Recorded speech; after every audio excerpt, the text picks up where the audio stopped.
All right.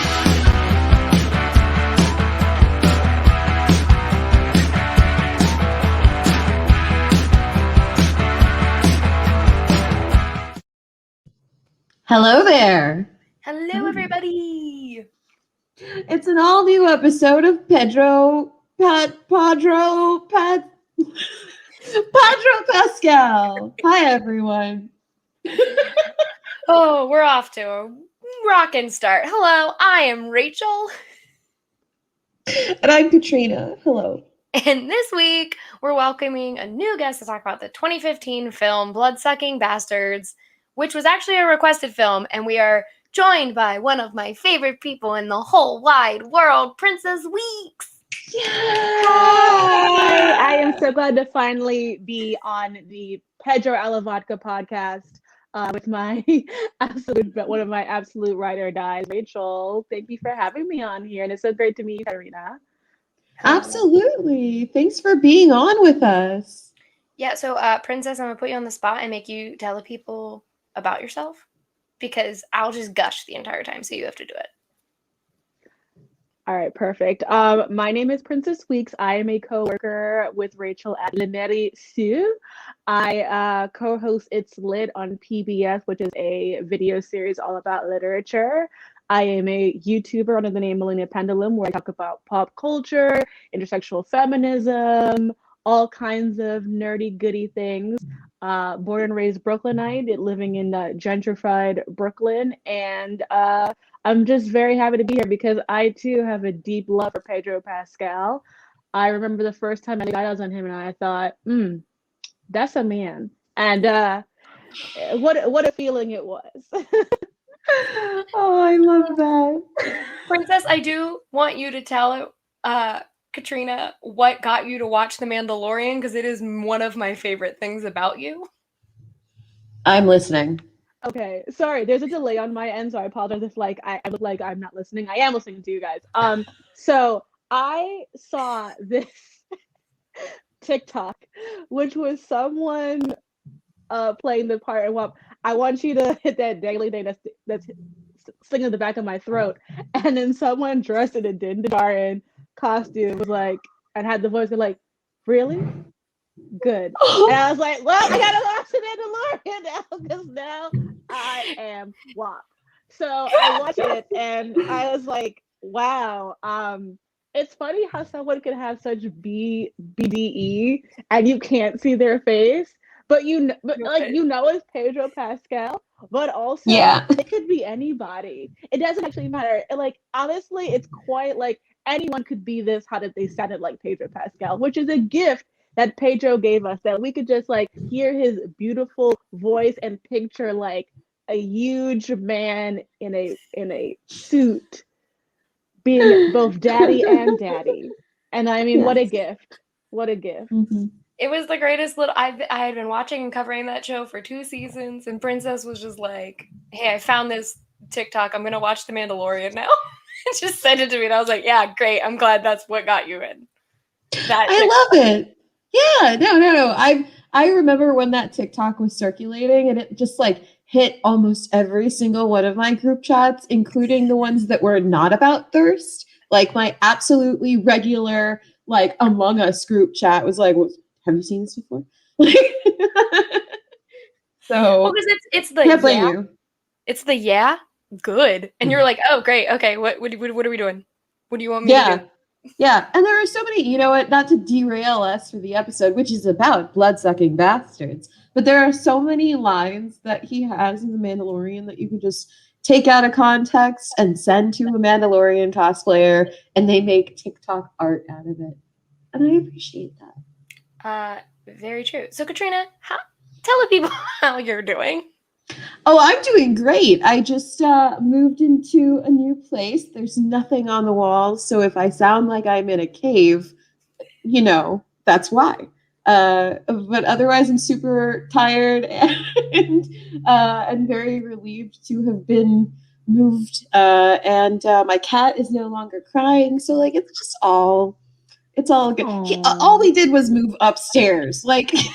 He has the same courtyard, different view. Like, we didn't go anywhere. We're here. We're still here. It's But just like I don't like change. He's Yeah, like, he's excuse me, I not. was I'm in a attached to different my room. spots. Exactly. But he's doing pretty well now that he's gotten to like patrol the apartment. He's like right next to me too. So if he jumps, that's why. He's being extra attached this week. Yeah. Right. And I believe we launched a game, another one at MWM called Mass Maker. Yeah, we did. We did launch that game. So that's up right now for anyone who likes VR experiences. It's very fun. There's a lot of cool dances in it. And I really appreciate it. It's very fun. It's by the people from A Fisherman's Tale, and it was a pleasure to publish. So enough talking from me. How are you, Rachel? Ooh, that's so exciting. You know, Yes, how are you, Rachel? fine. I've had a mental week. And then Princess is just smiling at me. And then, forgot that the Oscars were a thing until Tuesday. Yeah.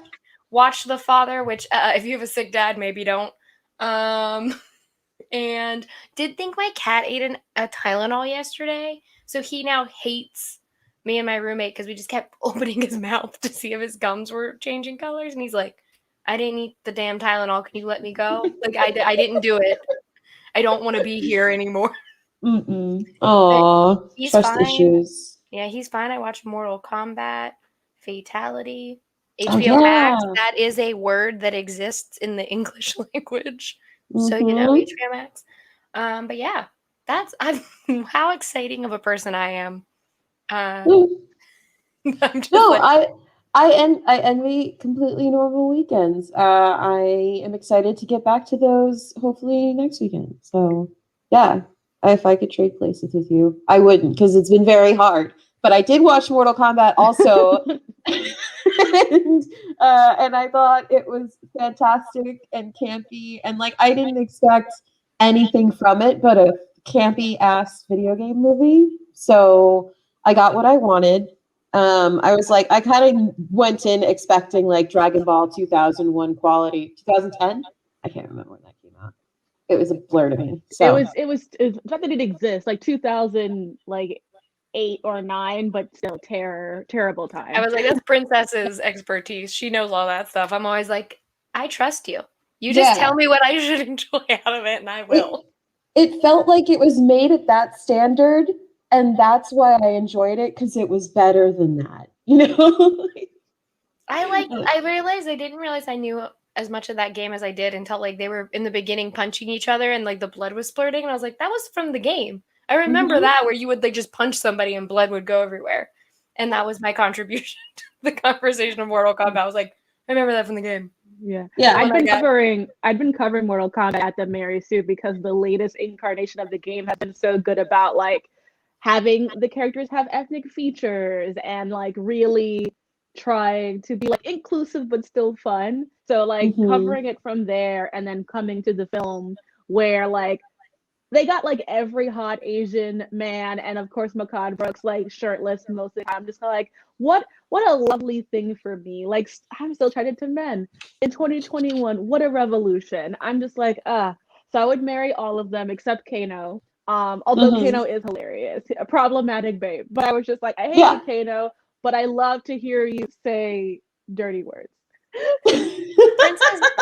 Princess interviewed the cast, and like Louis Tan and Makad Brooks loved her, but it was also like when I was editing it for our social media, like Louis Tan is just like sitting like this, staring at her the entire time, and I was like, I can't edit this anymore. I was like, Princess, this is the timestamps I need. Just like told her what I needed. That is adorable. Louis Tan is like he's unbelievably gorgeous. They're also like Max, like they were all like Ludi. They're all so gorgeous. I'm just like, And they all love Princess because she came in there and was like, hello, I love Mortal Kombat. Let me talk to you with all of my knowledge. Yes. Oh, that's so awesome. I need to go look those up. I need to go watch those. Because those sound really fun. They're on our social media. But on the Mary Sue, folks. Let's get into some news. So The Bubble, which is the Judd Apatow movie that I keep on talking about, wrapped filming this week. There was a video going around on Instagram of him some music's playing, and he's talking to Peter Serafinowicz, who I love. So I was like, hell yeah, Peter Serafinowicz. He's talking to Peter Serafinowicz. I said his name too many times. I was doing really well, and then I just like couldn't say Serafinowicz. Fuck. Serafinowicz. Whatever. The fucking the Tick. So he's talking to the Tick in the background. And it was like they wrapped filming. And so then he wrapped filming and I guess decided to go to Italy. So all these pictures came out of Pedro Pascal in Milan on a bike in a Lakers t-shirt. To which I tweeted about these pictures. And I said, good, get you a gelato. And then he did go and get a gelato. Oh. And then the picture that broke me as a person is Pedro Pascal posing in front of a Frank Sinatra picture. So something personally. Ooh, that's like a thirst trap for you. Yeah, this is just me in a nutshell. I used to have a Frank poster on my wall when I was like 6. So I was like, what you doing in front of Frank? Yeah. He's just traipsing around Italy, living his best life. I would love some gelato. Ship me some, please, if you hear this and you're still there. Yeah. And then he watches Drag Race. Again, something that made me very happy. Pedro Pascal, he's just like us. Except I'm glad so the VH1 app was not updated, so I didn't get to watch the finale, and then I was going to look for something on Entertainment Weekly, and they spoiled who won in the headline, and so I was furious because I hadn't watched it yet, and so I was like, whatever, I'm glad. I wanted out of the top 4, 3 queens. I didn't care who won out of the 3 of them. I just didn't want the one queen to win because she should have gone home when she got chassed away the first time. Anyways, and so then I went on Instagram and he had posted who won in his story, and I was like, well, I'm glad I got spoiled by Entertainment Weekly. Otherwise, I'd be very mad. Aww. Pascal spoiled me, but he didn't. I already know. Anyways, yes. That's my news, unless you have anything. Those are the 3 things I knew about this week. I don't have Pedro Pascal news, but may I add a trickle of Adam Driver news into this? Yes, you can. Is sure? that okay? I cross-pollinate with a fellow Star Warsian. So I have been following the upcoming Ridley Scott Gucci film because Lady Gaga is coming for us again, and every single time something happens. So one of the members of the Gucci family is very unhappy that Al Pacino is playing their great-grandfather or something, saying he's too short and ugly. And I'm like, first of all, how dare you insult Al Pacino, okay? He had issues with alcoholism and eating disorders. Leave him alone. He's Scarface. He's beautiful on the inside, and that's what matters.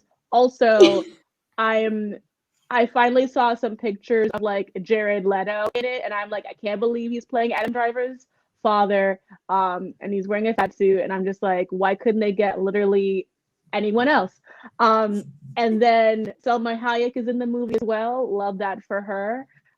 This is going to be an event that Rachel and I are going to attend because it's a Lady Gaga feature, and so and it's about I cannot Italian. wait to eat a calzone in theaters. Yeah, I cannot wait to eat calzones in the theater with Rachel as we watch House of Gucci. Aww, I'm so excited for you guys. That sounds awesome. Anytime that something is slightly Italian, it's like Princess Brings Me. It's like, hey, this is my Italian friend.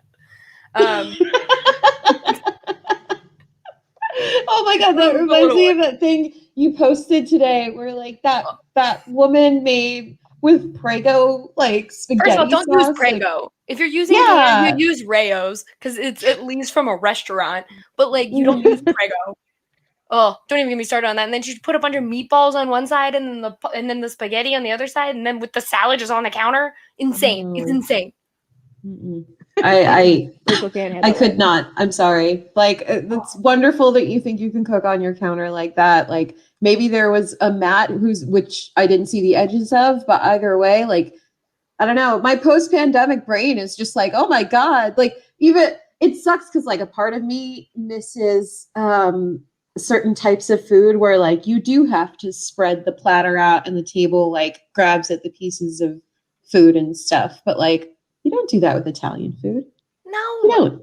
You Even have when mountains and it's piles family of spaghetti to style. yourself. Yeah. It's a huge ass bowl when it's families that don't even admit. Huge ass bowl with the prongs, and you lift your spaghetti out of the prong with the prong, and then Listen, I'm learning was so going much right somewhere. now. I like. Okay. My family is very Italian and Chilean in the South, and so it's like one strong Italian side, and then like one strong side that is from this like extremely southern like seaside fishing community. But yeah, so I'm very particular about like how I get my spaghetti out and like how we separate the pasta and stuff because like it. Don't mix it around. You put the pasta sauce on. My please don't let me keep going here. No, it's fine. My girlfriend is Italian. Her father is from like the northern part of Italy that like it used to be Slovenia. Like it's like a disputed territory, but she's from up there. And the other day I texted her like, "Oh, I made pasta today," and she was like, "You made pasta?" And I was like, "Whoa, sorry. No, I mean that I made a pasta dish." And I really thought that if I had like, and I was like, if I had really made a pasta, you may have married me. And she was like, May. And I was just like, wow, next thing I have to do. I've made pasta from scratch once, but you need a good crank for that because otherwise your arm will be so it would be a great exercise, but I don't need to be that toned in my arms. Like it'd be excessive. But I would do it. Like I would be so like I'd be like, Rachel, we making linguine. Bring yourself over here. Princess's girlfriend, it was funny. Before the pandemic, we had a big Halloween party and like everyone was there. And all of a sudden, like at the end of the night, we're all drinking, we're all having fun. I look and the three Italians, it was me, my friend Rachel, and Anna, were all cleaning. Like everyone else was partying and drinking, and we're all cleaning a table. We're like putting shit away. And I just stopped and went, okay. So you could tell that the three Italians have been told, like, you don't leave a mess at a party because we're all cleaning shit and we're like putting it away. And then I was like trying to scrape. They're like, do you want me to do that? And like we clean the whole like kitchen. And I was just like, we're all drunk, but we were like, no, we gotta clean. Hold on. We gotta make this look really nice real quick. And it was great. I love Anna. She's my favorite. I mean, that's how you do. And it's so great. No, I did the same thing too. Like I had a small gathering for my birthday, and then we can get into Bloodsucking Bastards. We're just having like, let's talk about how we're ethnic. And like everyone had like, I had drunk everybody up. We had like had great drinks, a little bit of legalized marijuana, good for us. And then like Anna had went to bed and I was still awake and I was like, I can clean everything now. So I was like, had my cast iron, I oiled it and everything, and I cleaned, I loaded the dishwasher, everything, and I just looked around my home like, and I cleaned everything. Because I'm like, I was raised, if you live, you cannot leave dishes in the sink overnight. Like, so even if I'm like super drunk, I'm like, I gotta wash my dishes before I go to bed. I'm gonna get it. I have to clean this. But as we finish our Italian cleaning conversation, here is once again Podro Pascal with some gelato. But that leads us. Oh, you know what that was? Here, Princess, you get this in honor of what we just went on, which is a tangent.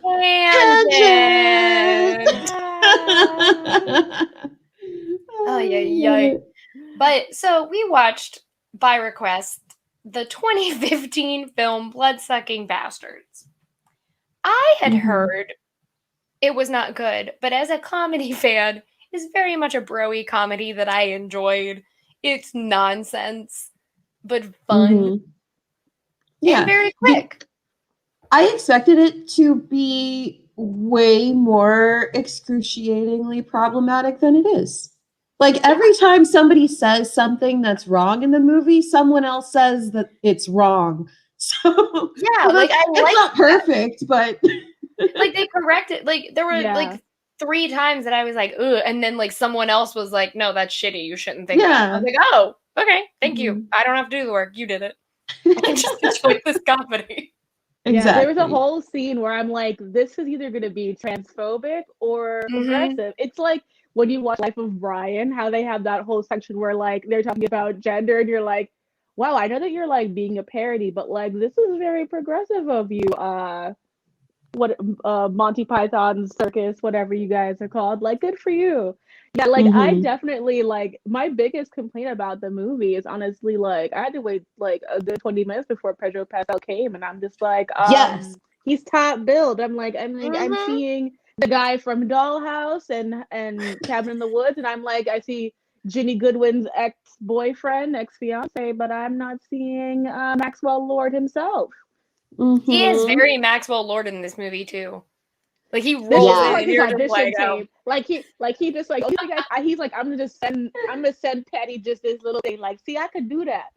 She's like, I could be better. He's like, Patty, look, I got this. Don't worry about it. I did this whole movie after I was Oberyn. Like, I just died. I rolled into this movie. And he like, we'll get to his death stuff later on, but yeah, like one of the things that I noticed right off the bat when he was finally introduced was the extremely over the top music, like created to be like, okay, this is it, this is the bad guy. Like we've been fucking around for like 20 minutes and we've been giving you like impressions of these characters, but now, just so you know, this man who's like doing a fairly regular like corporate pitch to people is evil. Yeah, just in case the ominous music in the background. If you weren't clear, here's the music. Yeah. Don't trust him. Yeah. And it's not subtle. Don't trust him. Although I would have anyway. I would be like, fine. He's in a red tie. Like I literally out loud was like, oh, well, he's the vampire. He's in a red tie. I was like, it's just telling me. Yeah. Well, my favorite thing about like the preamble to the arrival of our Lord and Savior was just like how much time they really do like want us to emotionally connect to these dudes. Like so back when I had a man in my life in the dark times, he was a good partner, but we would watch like The League, and I feel like watching like 4 seasons of The League prepared me for how hyper frat boy the humor in this was. And it was like the entire time I was just like, you know, this is corny, but it definitely could have been worse.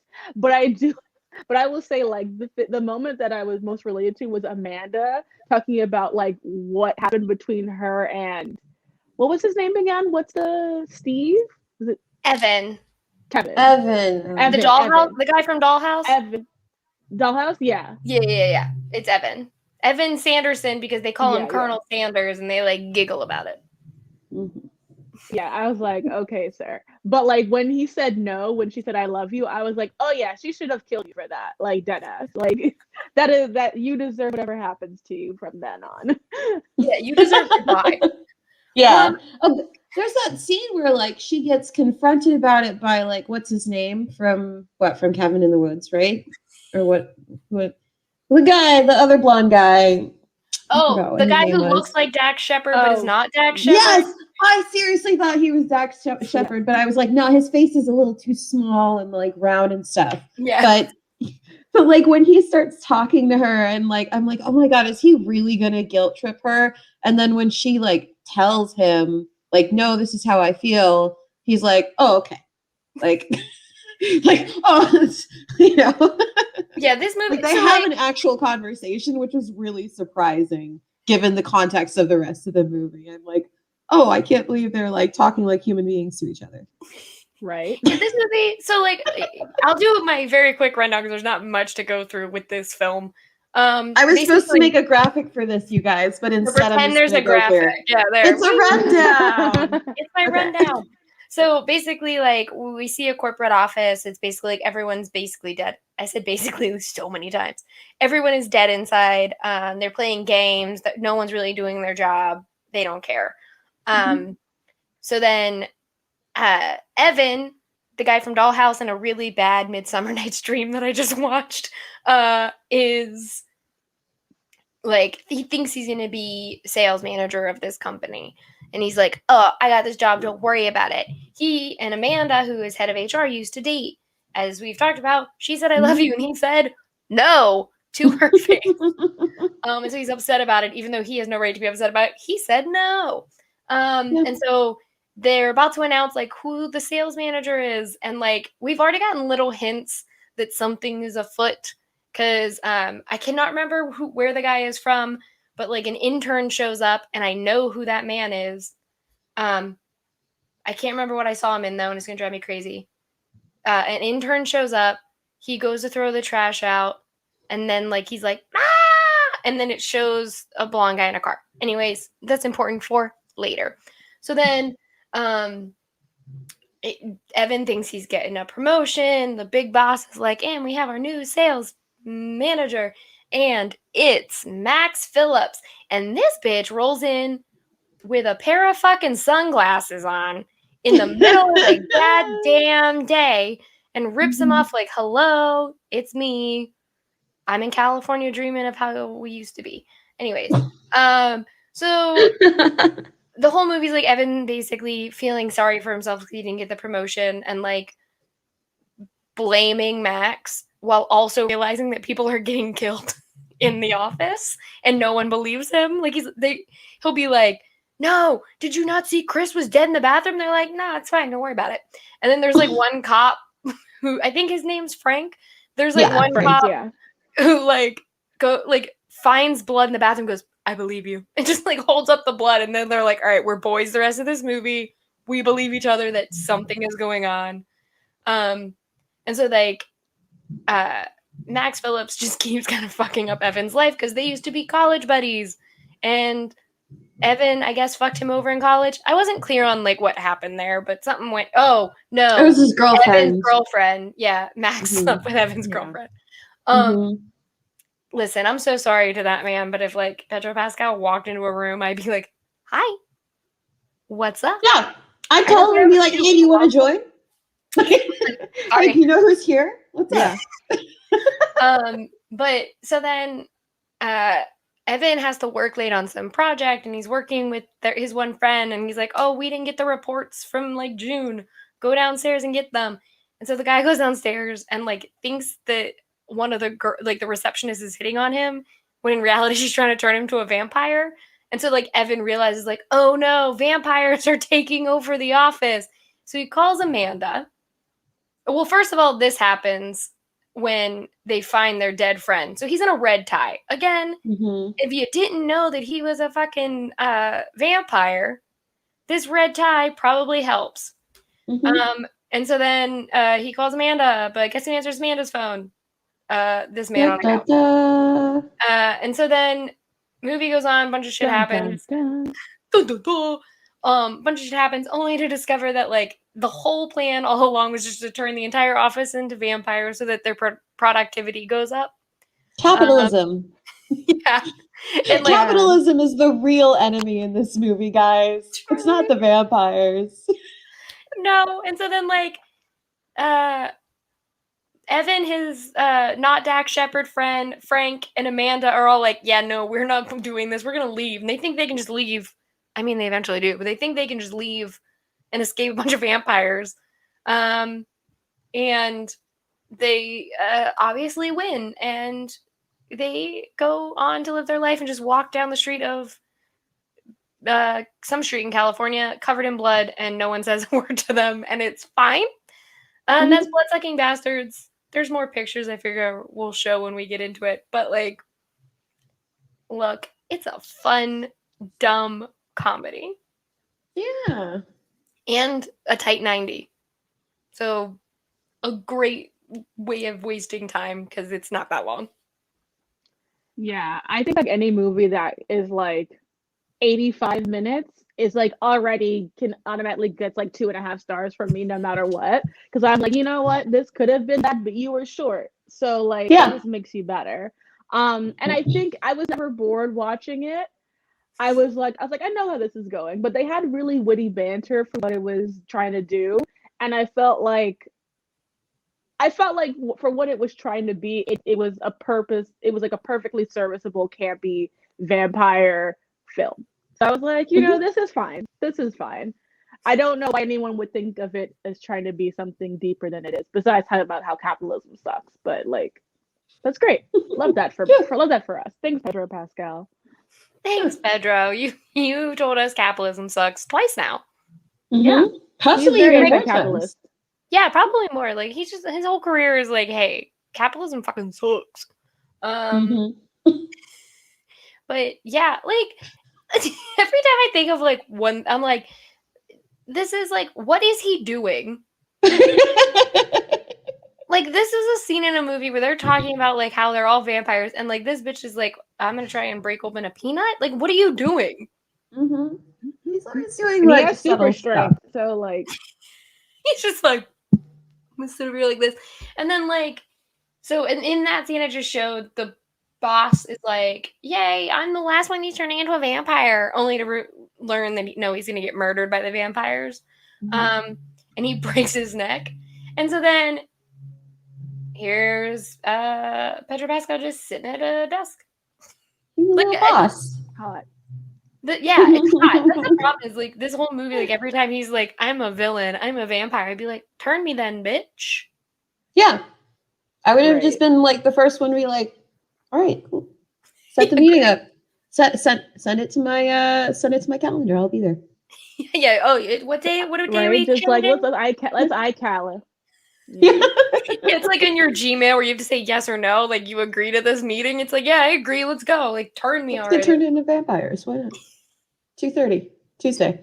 I did like. I don't have this picture, so Catrina, if you have it, great. But I liked how much he looked like a Buffy villain or a Buffy vampire. Yes. Because he was a Buffy vampire, but like, Oh yeah, because he was on Buffy.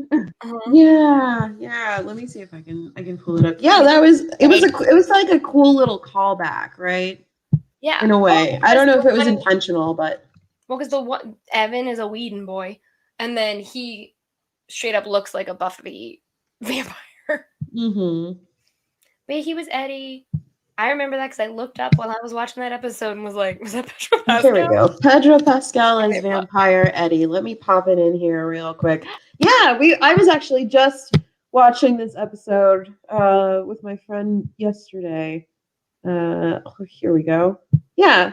So it's very Oh, it's so funny looking. I love it. that's so I wish I could put these like side by Side, yeah, because it's like it looks like an older version of his. Yeah, it's Buffy Eddie vampire. 20 years later. Yeah, Eddie you in the guys should corporate world. definitely use those two pictures and be like, life is good. It could be better. You should totally do that. I'll tweet it from our account. Be like, life is good, but it can be better. Oh boy. I mean listen. This is one of his hottest, and it is because it's literally the year after he was on Game of Thrones. I mean, he was still riding off the high of this. And we see so much of it in this episode. So, episode movie. It was short enough to be a really cool episode. I like that a lot. Yeah, it's one long K-drama episode. Yeah. It's like, Princess, you texted me, it's a bro comedy, and that's like what it is. It's just, it's like, it's the same way I feel about Triple Frontier, which is a bro movie. I'm like, no, this is, if you go into it and you're well aware of the fact that it's a bro comedy, you'll have fun. You just have to be like mentally like, oh, this is a bro film. I have to like understand that. And I think there's nothing wrong with a bro film that at least puts like certain that is broy in terms of like we're dumb guys doing dumb guy things and isn't like, it's not really overly sexist. It actually isn't as transphobic as it could have been. It wasn't like to me, it was like very low on the problematic scale of things in just my opinion. And I think that's always a good thing because I think one of the hardest things about like being a fan of comedy and especially like male comedy is that like you give that film like 3 years and like it may or may not be unwatchable. Or you have to be like, I'm aware that this is a bad thing I'm watching. Like, it's like there's so many levels of comedy where you have to be like, yeah, I know that's not a good thing to keep watching, but I liked it when I was 13. But this, like you said, doesn't feel that way. It's like, yeah, It could have been at least 10 times worse than it was. It's like, it's vampires. Yeah. I did at one point just find myself singing the like, I am a vampire, I am a vampire, I am a vampire, instead of like watching whatever was going on. I was just singing. there were a lot of moments during like the first 20 minutes where I was like, I can get up and clean for a second. Like I can get up and like move this item from the box to the shelf. Like, and then he showed up and I was like, okay, now I'll sit down. Now I have to watch. Yeah, now I mean, like I have a clear idea of what these characters' relationships are, and I'm listening slightly to their banter about like what their problems are with each other, etc. So now I'm here. Now I'm good to watch. Yeah, and it's like, granted. Now you can go boom snap. Well, and it's like, yeah, granted, I watch a lot of things that he's either barely in or you don't see his face, but this movie, I was like, yeah, he is literally second build and doesn't show up for 20 minutes of a movie that is only an hour and like 24 minutes long. That was entirely, I can tell, I'm sure it was a move that was like both between contract and marketing, where it was like, you know, Pedro's agent was probably like, he'll be in this like dumb little movie post Game of Thrones, but he has to be second build. And then marketing was like, yes, like, of course, we want him to be first build, but guess what? We can't have that. But as long as we say Pedro Pascal is in this movie, we're cool with it. Yeah. And like that's why we're here talking about it today, because if it wasn't for that, I would have like literally when I went to go type in PE, like the second thing that it showed was like it was Pedro Pascal and then it was Petals in the Wind, and I was like, ooh, Petals in the Wind, I could watch that. And I was like, no, we have to do it. We're watching Bloodsucking Bastards. Petals in the Wind. What it was called for a second. I was like, yeah, that's for if we have to do that Flowers in the Attic expanded universe podcast. Then we'll do that. We'll do that when we start that podcast next. I love it. But yeah, like it's just one of those movies that I'm like, yeah, it's good for what it is like the best way to say. So it's like you don't just straight out be like, yeah, it's a good movie. No, it's good for what it is. Mm-hmm. It is a movie that is very clearly a bunch of guys who were like, wouldn't it be funny if we worked in an office and then the guy who came in to take over was a vampire and he turned all of us? It's like, yeah, great. Everyone has had that thought while either drunk or high, and they just made it into a movie. Yeah, it feels like an Office joke. Like I feel like a joke from The Office that someone was like, let's make that into a. I never watched The Office except I watched that. There's an episode of The Office where they think he's a vampire. Mm. Well, there you go. See, it's like it's just an evolution of all that. Yeah, because it's like in The Office, there's a bat that gets into the office, and so like Jim gets bitten, or Jim says he got bit by the bat. He didn't, and so like the whole time he's like, yeah, and he like pretends to become a vampire, and so Dwight like the entire episode of The Office, and so he traps the bat, and it ends up biting Meredith, but. It's the same concept of like they think that Jim got bit by a bat and became a vampire. But yeah, like it's that's all it is. It's like someone had this dumb thought and said, what if we just made an entire movie about it? And all of their friends agreed, and then Game of Thrones star Pedro Pascal said, yeah, I'll do this. Bless. Is it wrong though? The hottest he was is when he's like literally beating them up. Like this scene? No, when he was rolling up his sleeves, I was like, oh, I loved it. He's beating both Amanda and Evan up, and I was just like, okay, whatever. And I was like, something's wrong with me, but like also, I don't mind. Oh. When he was like, I'm gonna turn your girlfriend and fuck her on this desk, I was like, Petra, please stop, okay? Like we're in public, like there's people around, like stop it. It's just like, I'm so sorry to Fran Kranz, I think's his name. I was like, I'm so sorry to you, but no. Like I would be like, do you see that man in the suit? Do you see the man in the 3-piece suit? Yeah, I'm sure he knows what we're all here for. Like, well, I'm like, sure he's aware. So sorry to I think it's 2005 movie Van Helsing. But like there was also a time during that movie where I was like, I would let the vampire turn me.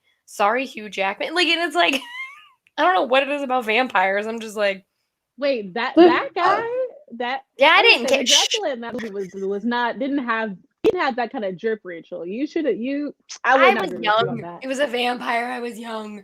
I'm just saying, Rachel. Like, Okay, here's what I think is so attractive about vampires outside of the fact that they have like evil bad boy edgy, like that kind of stuff is cool and aside, but rationally the attractive thing is you get bitten and become a vampire. Like that is like the best. Even if you break up with your vampire boyfriend, you're still a vampire. You like, win or no your matter girlfriend or what. partner. Yeah, you win. You have immortality if that's the thing you want or whatever, or you have wild vampire powers if that's what you want. And yeah, so I just feel it's a win-win situation, like Well, there's nothing except for the fact like maybe that you don't take well to the bite and you die, but that's a risk you got to take for love. right. well, like, yeah, listen, would I want to be a vampire in like What We Do in the Shadows? Maybe. They're a little bit like a hot mess. So, like, I don't know. But then they also hold the phone. So technically, Taika, technically you can have Pedro Pascal on What We Do in the Shadows as a vampire, because the rules of What We Do in the Shadows says anyone who has played a vampire on screen is technically a vampire in real life. Yes. That is the rule of What We Do in the Shadows. There we go. Exactly. Yeah. I'm gonna tweet about this as soon as we're done. I love this. Tell him to do it. I'm 100% on board for this next season of What We Do in the Shadows. Well, because that's how Evan Rachel Wood shows up. That's Mhm. they try and zoom Robert Pattinson. I think Hilda? they talk to don't they talk to What? Wesley Snipes? No, Yes. Wesley Snipes. Yeah, or Tilda's there, but like I remember they Zoom called Wesley Snipes and Robert was busy. And I remember because I like could not remember who the fuck Robert was. Your friend goes, Rachel, use your brain. I was like, what? And I'm like, oh my god, I forgot Robert Pattinson existed. It's the Danny Trejo. That was the thing for me. I just loved it. Yeah. It's just It that was show is definitely revelational. Yeah, I mean, honestly, for me, it's witches, vampires, werewolves. yeah, Like werewolves. big I'm dip for sorry. werewolf. Well, wait, where's mermaid? I already hate shaving. I can't swim, Rachel. You know this. God. So have a star-crossed love. Rachel. Gosh. Listen, I already told Princess I have to like in the apocalypse I have to go get her and our boss because neither of them can drive a car, and I was like, I gotta get a car and go save Princess. I've got the fourth seat then. Yeah, but I'm the one who knows how to shoot a bow and arrow. So like that'll be Yeah. my use. I will hunt and she will drive. Yeah, I'll just be like, all right, let's go. Yeah, like sorry to werewolves. You guys seem fine. I love Lupin, but yeah, like the werewolves I can only really describe as like himbo and otherwise bow werewolves. I just really like them stupid and sweet. So, those are the werewolves I support.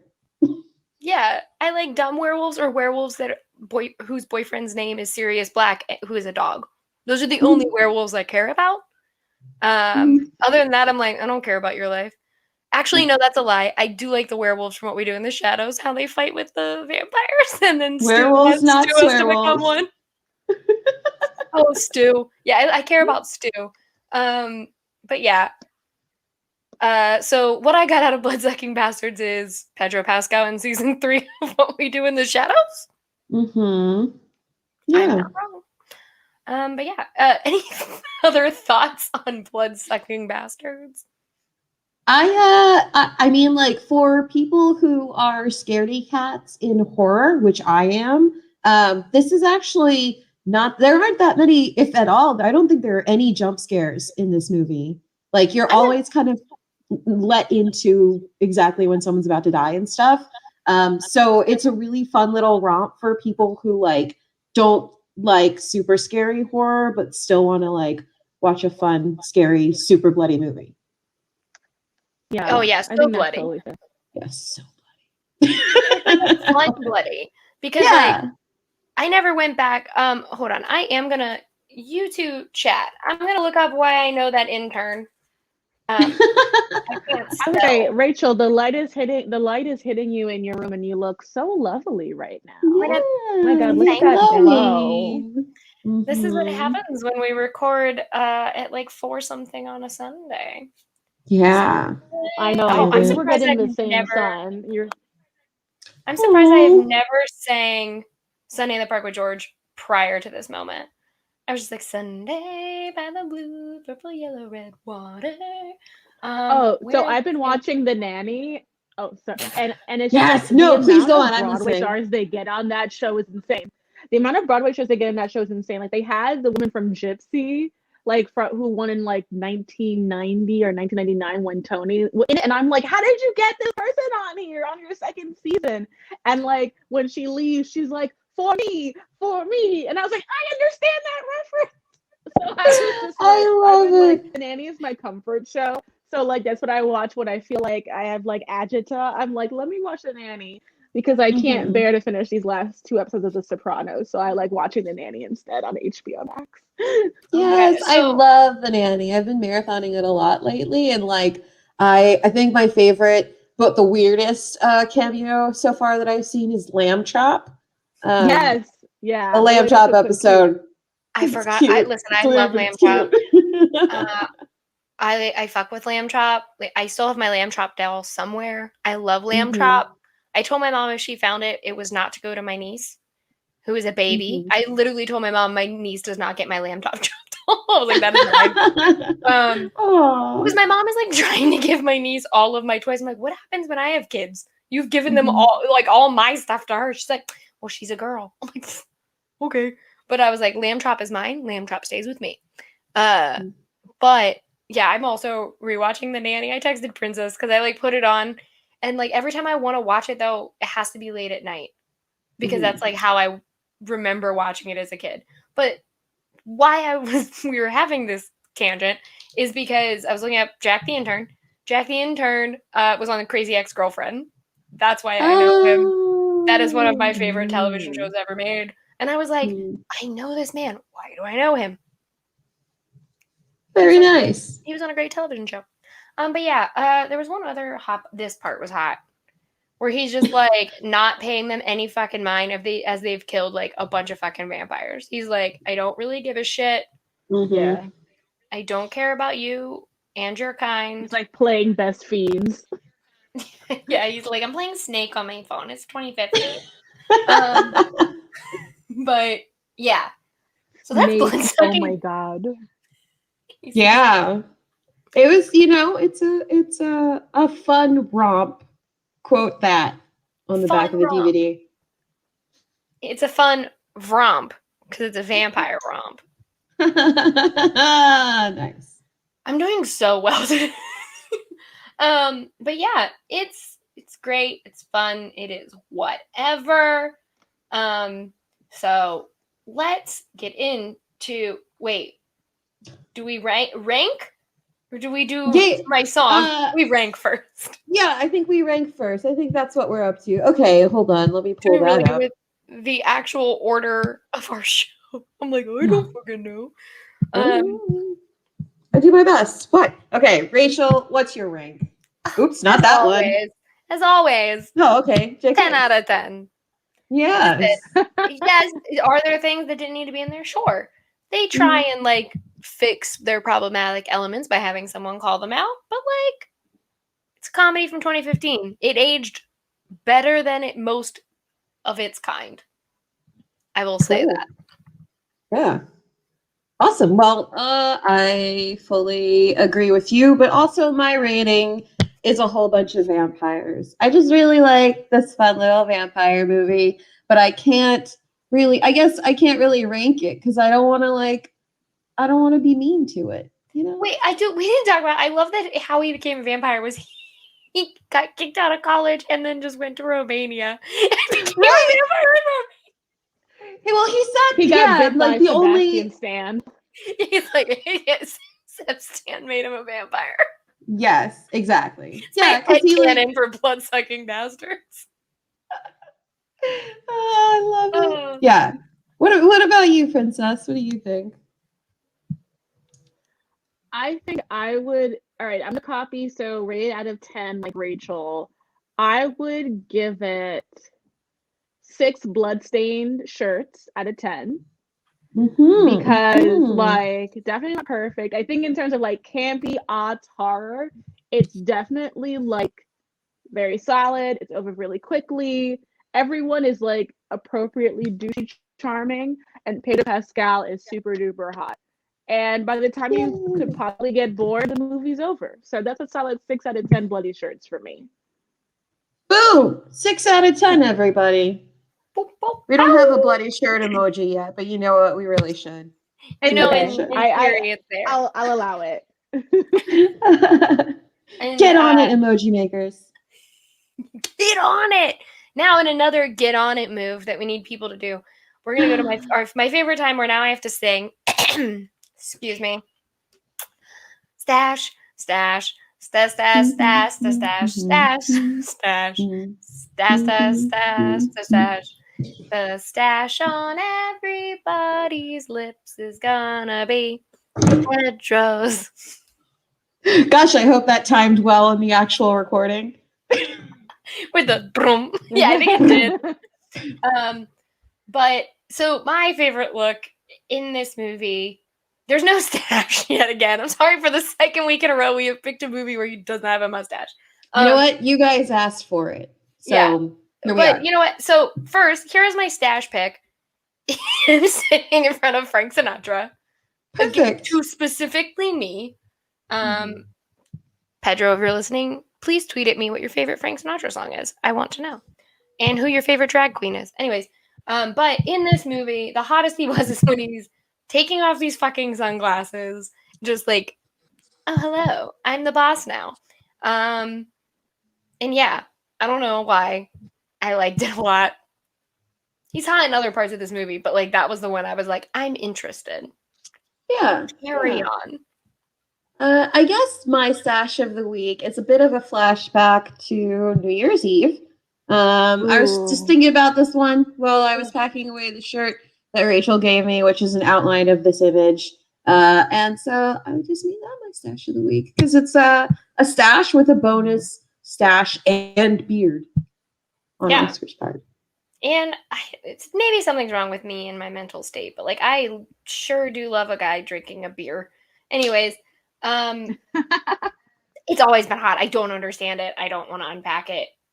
I go analyzing on the internet. I don't want to unpack it. I don't care. So I cannot wait for your Oscar Isaac spin-off podcast. I can't, because when that happens, it should exist. But... punch. Oh my god! Don't make me do it. I will. I mean, listen. You know, I love an Oscar Isaac film. Inside Llewyn Davis, a perfect movie. Got all my favorites in it. Him and Bob Dylan. So, Princess, you said you have 2. First up is the boy everyone fell in love with, who loves everybody, Oberyn Martell. Amazing. So tell us why you love him. Pew pew pew. So I love, like, we don't get a lot of bisexual male rep in the world, and I love that he's playing a strong, powerful bisexual man. And I read the books, so Dorne was like my favorite, and I was so hyped for Dorne. And because Oberyn was just so powerful, so beautiful, died so tragically, I was like, you gotta do it for you guys. And then they fucked the bed on that. But when Oberyn was in the scene, I mean, that scene where he like plays with the flame, like when he's like on the fire, like what am I supposed to do? What I don't understand is like Pedro Pascal goes from like being one of the hottest human beings on the planet, like he's literally playing with fire, and then you watch like the bonus features and he like knocks over a torch and almost catches himself on fire. So it's like he goes from being like, look at how hot I am, look at what I can do, to like, oh, I'm a klutz who almost caught my entire self on fire. Well, then I need to get better at acting. Because I'm just the klutzy side. I need to get to the like watch how hot I am playing with fire. Must find balance. To get on that side.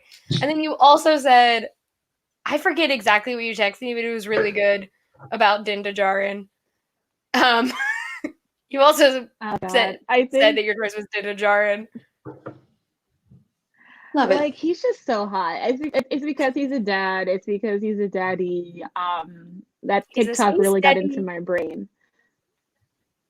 And I just Yeah. I just love Pedro Pascal. He has such positive energy. He's such a great ally to the trans community and the queer community in general. And I just feel like there's a lot of and I say this not like I don't say this lightly. Like I am very like bereft to just call a cis hetero presenting man a queer icon.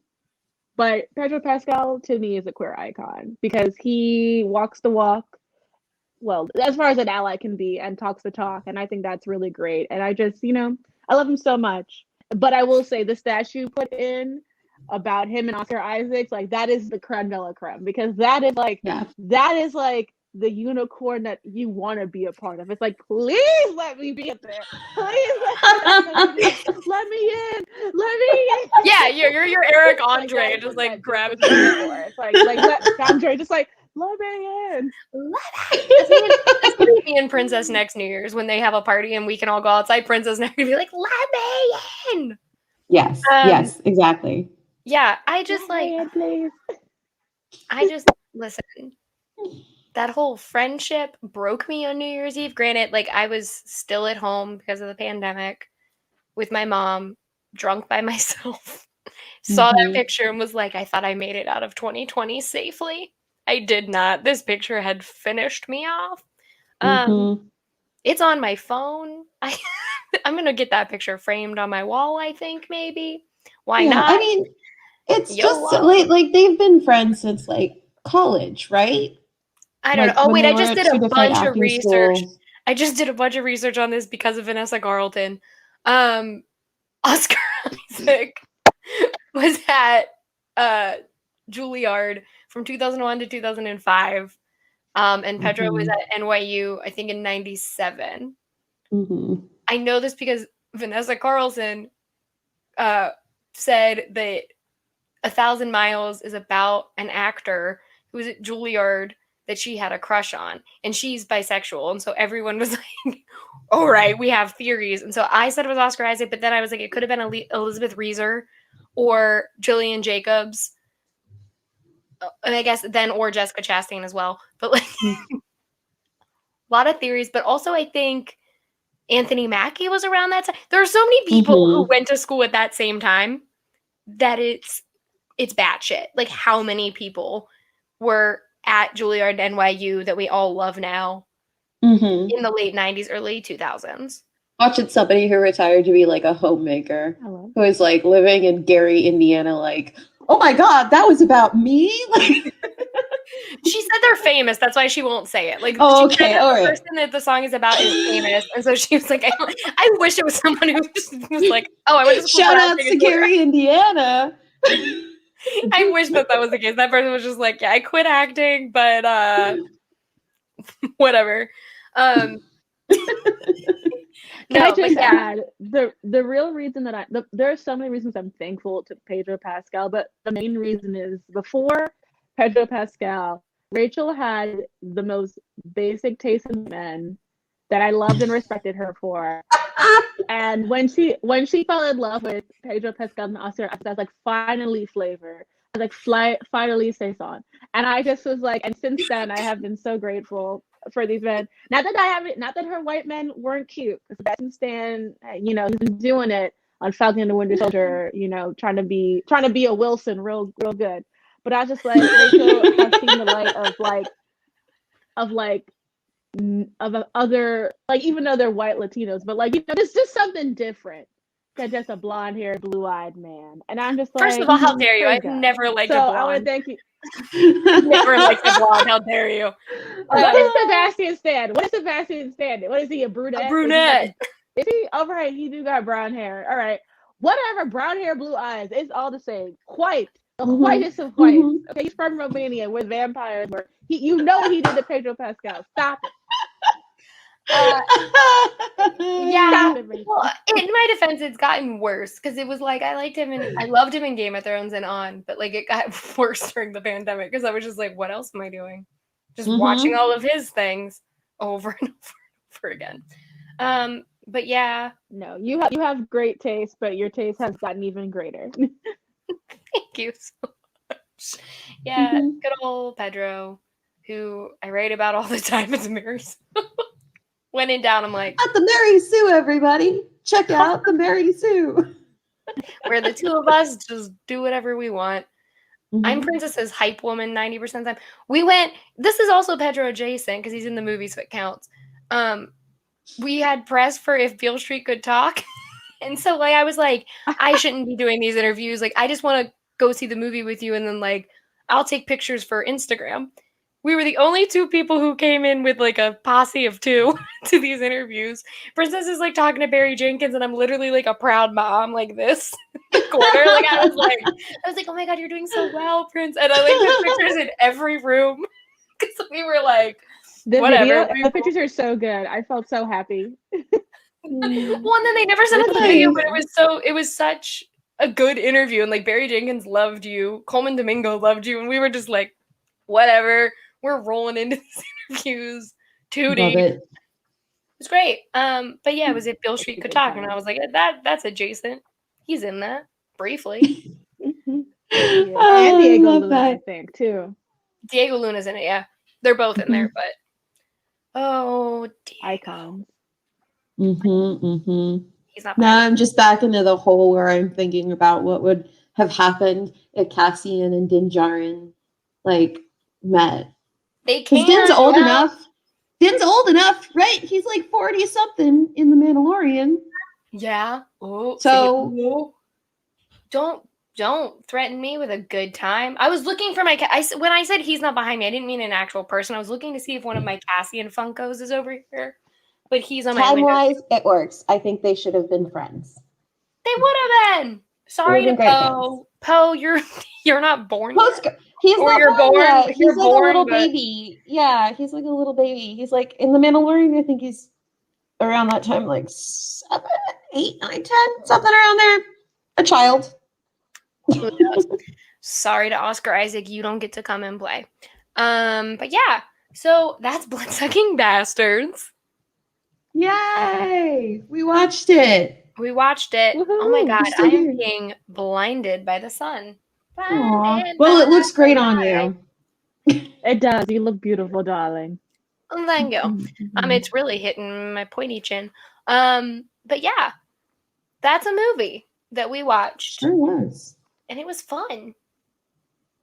Yeah, it was good. I've just been having like a lot of fun watching like some movies lately. Like I think like this and Mortal Kombat, because I like felt the same about them both, where it's like this is super fun. Like I'm not taking it seriously, so I'm having a pretty good time. Yeah. That's the mood right now. Yeah. I'm about it. For sure is. But yeah, so as we wrap up here, Princess, where can the fun peoples find you? You can find me at Twitter at @weeksprincess, which should be right over here on this handle, but I guess for the audio medium users. I am on YouTube as Malene Pendulum, and you can find me on the PBS It's Lit Story channel on YouTube. And of course, you can find me Monday, Wednesday through Friday on the Mary Sue, writing thoughts. Definitely be doing a lot of Winter Soldier thinking thoughts with Rachel now. Spoilers. Yeah. All spoilers. Yes. No spoilers. But Princess and I, for like at least 2 years, said when this show comes out, we were doing it together because it's us. We're Becky and Sam. But then a pandemic hit. So we couldn't literally do it together as we normally would. But alas, we still got to cover it. Yeah. Pretty much split. Like I knew what Princess was gonna want to talk about in episodes, and just was like, "I'm gonna wait till she watches it and be like, you want to cover that, right?" And she's like, "Yeah, I do. Thanks." Yeah, we're a good team like that. I love it. Like she knows with DC, if Diana Prince is involved, probably gonna want to say something, and that's about it. Well, I'm really glad you came on the show this week then, Princess. Yeah. It's been super fun. No, I'm very glad I got to come in too. This was super fun. Thanks for having me and letting me riff with you guys. Yes. Don't be a stranger. Come back. You come back whenever. Oh, I would love to. Katrina, where can people Anytime. find you? Oh yeah, me. You can find me anywhere on the internet if you look for Catrina. That's OHCATRINA. I can spell my name. And look for me on the Whiskey and Waffles Star Wars D6 show from the Cantina, where I play Lobo, the Nautilin engineer. And your other podcast. And my other podcast, Ito Banta Tambien, which is pop culture from a Latinx perspective that I co-host with the lovely Kayla Marie. So please do keep up with us. We love Kayla. And we will be coming back really soon. We're cooking up some plans for May 4th, so stay tuned. May the 4th. And I am at Rachel Leishman on Twitter and Rachel_Leishman on Instagram and TikTok. You can find me at the Mary Sue, where I write about a lot of nonsense. It's normally Star Wars or Marvel. Those are like the two big things that I normally cover, but a bunch of different things. We have fun. And you can normally see me in Princess. Well, when we're people in real life, we normally post dumb stories and shit at work, but we haven't been able to do that for over a year. Princess, when we go back, we gotta do some like weird ass video of us being reunited with our desks. Because I have my Spider-Man slow-mo running to each other. That, or like it should be a slow-mo of us using those Nerf guns that we have. When we had do you remember the Nerf gun fight where one of them was Cap's shield? Yes. Yes, I do remember that. We were definitely infamous at that time. But yeah, we should totally do that again. Yeah. But yeah, like Catrina said, come back whenever you want. And thank you for joining us for Bloodsucking Bastards. Please like, rate, review. I don't know what YouTubers say, all that YouTuber stuff. And if you guys have suggestions on what we should do and what we should watch, let us know. Here's Oscar Isaac and Pedro Pascal one more time. Yay! They're drinking.